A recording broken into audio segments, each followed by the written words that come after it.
Time is ticking down until Stephan Stern's trial begins. And although innocent until proven guilty, this is one person that I extremely dislike, and I am very much so against him, and the trial hasn't even started. Let's go over the facts of this case and all the many reasons why everything points to Stephan for Madeline Soto's death. Although he and his parents are from California, they had moved to Florida over 20 years ago, so that is really where Stephan grew up and set his roots. Childhood friends would come forward and describe his very odd mannerisms when he was younger and the different things that he would do that just were so bizarre that they've never witnessed anyone do since then. There's just a lot of details about my interaction with Stephan, just as being, preteen and teens, that he was a very strange, weird kid.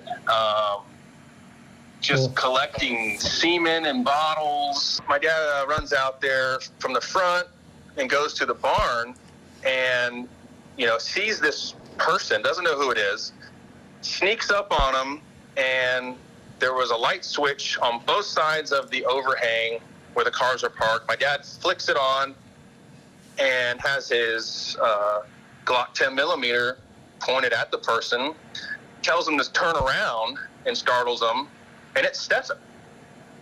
And he was over there with a camera, and it appeared to be he was trying to take pictures of whatever my mom was doing. Now, although Stephan has listed that he worked in real estate and worked on different house things, I think that's mainly because his dad was doing that in Florida, and so he would go to work with his dad at times. But he definitely didn't seem to be doing it full time.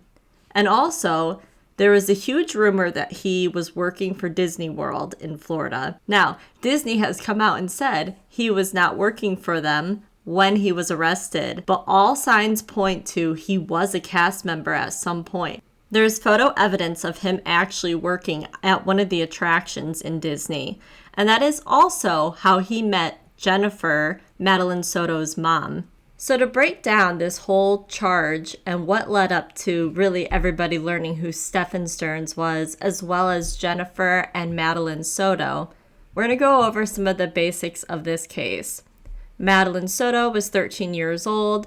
Stephan Stern was dating her mother, Jennifer, and he would often go and spend some weekends there. He did have his own apartment, so he wasn't there every day. He had a home. Now, the day comes into question when Madeline went missing. Evidently, Stephan had gotten up and took her to school. He dropped her off a few blocks away from school, saying that she was a teenager, she didn't want to be seen riding up in the car and getting out, so she asked him to drop her off sooner, which was out of the norm. That had never happened before. But teenagers are teenagers, and sometimes things like that would happen. Jennifer would then say that she never saw Madeline that morning. Evidently, the night before, she had to get up early the next day, so she sent Madeline to go sleep on the twin bed in a different room with Stephan, while she had her bedroom bed all to herself. Now, I'm going to have to make a whole new video on Jennifer because I don't know what mom would ever do this. Something seems really wrong. She has not been arrested yet, but I think it's a matter of time because there's just so many neglectful things that even if she honestly didn't know things were going on, she is still culpable, and I believe that will shed more light on her when the trial comes, and I'm hoping for her arrest as well. After Stephan and Madeline left to go to school, that's definitely in quotes, school, he actually was on surveillance going to a trash compactor. That was at 7:35 in the morning, and it is described that he discarded trash, and another female was in the car with her body slumped over and her mouth was ajar. That was Madeline.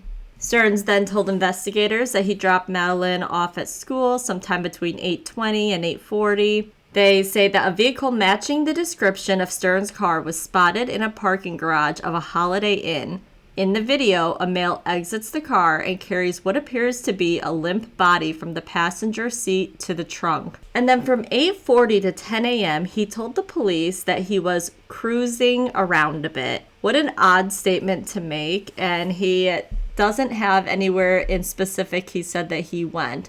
So for almost an hour and a half, he just rode around. At 10 a.m., Stearns returns home. At 11 a.m., he then went to go to a vape shop. And they have surveillance footage from the shop showing that he was actually there and he had purchased an item. He then went home, and at 12:45, he left the home again to run errands around US 192. He said he visited the Coliseum of Comics and stopped at a couple of Target stores. All of this seems very odd to me. There were people who observed that somebody who looked like Stephan was actually changing a car's tire, which was also the same location that Madeline's body was found, in a green sweater in a wooded area. Stearns would later go on to say that at 2:35, that's when he arrived home from fixing his tire. After the police were notified of her being missing and going through the different surveillance cameras, the police were able to go to that trash compactor site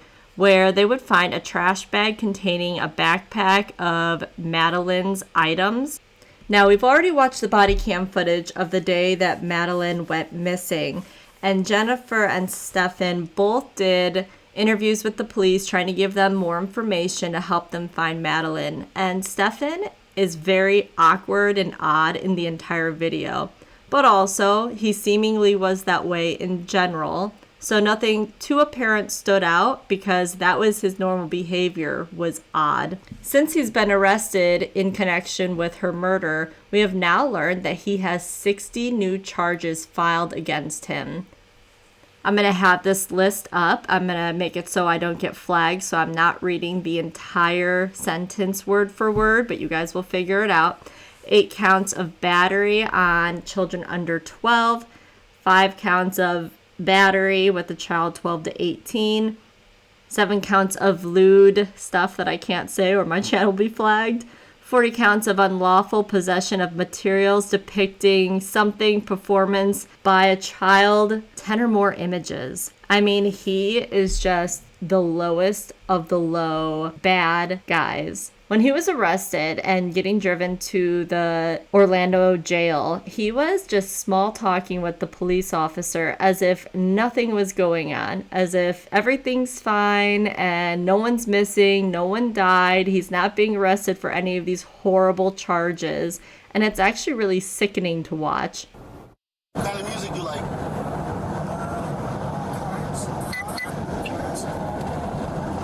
You like classical music?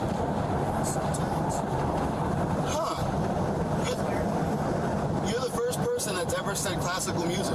But classical music, wow. Sometimes have trouble remembering the names of the tracks. So then it comes, his parents are now giving interviews, and I really struggle to watch them talk to the different interviewers because they are either saying how bad Stephan is and that if he's moving his mouth, he's lying and that he's just bad. But then on the same note, they will then say that it is Jennifer's fault or any other person except Stephan's fault. And it is so frustrating because they don't place responsibility onto him a lot of the time. And so even so they're willing to say like he's not a very good person, they also don't give him any blame. And I think that that definitely probably was a problem with him growing up because they seemingly seem to not want to pin him that he's so bad that he would be doing these things. He's a bad guy, but he wouldn't do these things. But then now we're going to listen to an audio phone call of their conversation with him while he was in jail. And especially this one part I'm going to be playing. It is so disgusting, and it basically puts out there what we now know is the truth of Stephan and Madeline's relationship. You know, you and I can have a conversation, all of us could have a conversation to understand what's taken place, how this came about, how you arrived here, because it would help us better understand the situation, because we're at a loss for understanding how all this came about. I mean, we're just totally baffled. Well, I didn't start it. Oh, you didn't start it, but you participated in it. We are now under a month away from the trial start date. As long as it doesn't get pushed back again, it is set to start on February 24th, 2025. And we will be watching every single day of this trial and hoping that more information comes up. More and more friends or acquaintances from work have been stepping forward to give their take on who Stephan was and his character. And so far, it's all been pretty bad. We'll probably do a compilation clip to hear some of their statements for him. But yeah, definitely be expecting that we watch and follow this entire trial to keep up, and also to see if and when charges for Jennifer will happen.